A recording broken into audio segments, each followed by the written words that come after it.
This summit is co-hosted by the World Bank, by Spain, and by Germany, and you will hear from representatives of all of our co-hosts. So it's my pleasure to say good morning to Hartwig Schafer. He's the Vice President for Global Themes of the World Bank Group. 20 seconds of applause, just 20 seconds.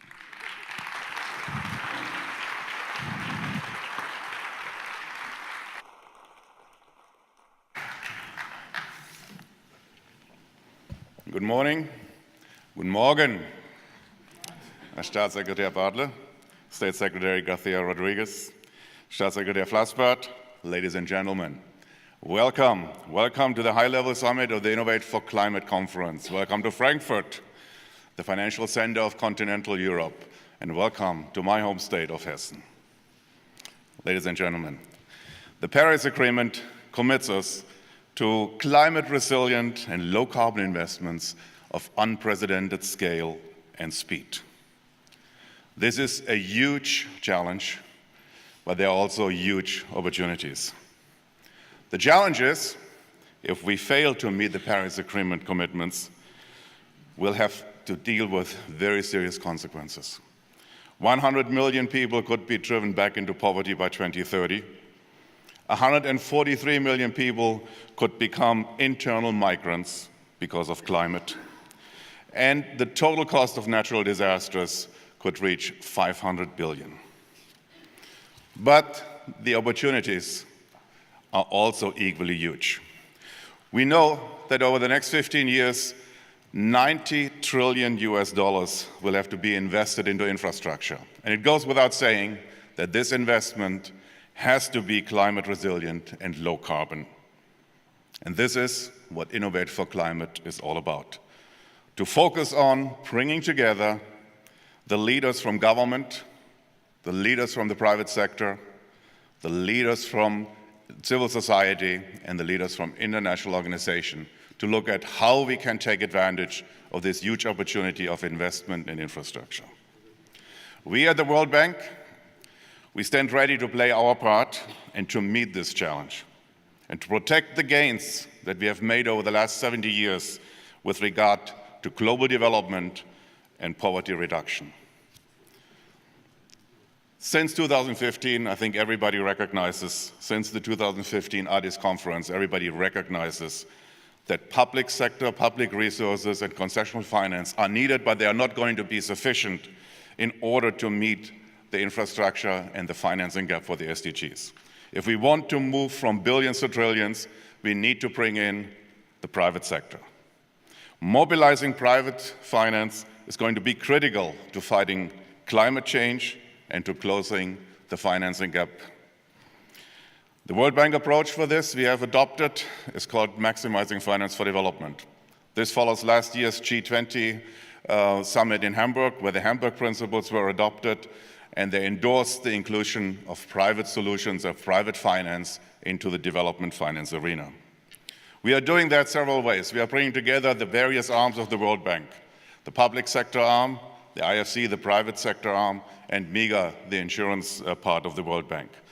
We are supporting upstream the creation of a business environment that is conducive to the private sector, that attracts private sector investors. Where needed, we are deploying our risk mitigation instruments, guarantee instruments. And we are engaging in a partnership with a wide range of partners from the private, institutional, philanthropy investors to leverage each other. Is it working? Well, I can give you a couple of examples. 6 years ago, I relocated to Cairo, Egypt, as the country director for for Egypt, Yemen, and Djibouti.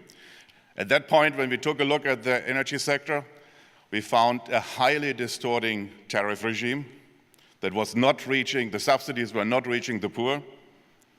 There was huge fiscal cost because of this subsidy scheme that was crowding out expenditures that the public sector could have used much better in human development. There was very low efficiency in the energy sector, and there was zero renewable energy. So my colleagues from the IFC, MIGA, and the World Bank, we got together and we looked at what are the barriers. We agreed on a lot of work needed to be done upstream. This is where the World Bank comes in.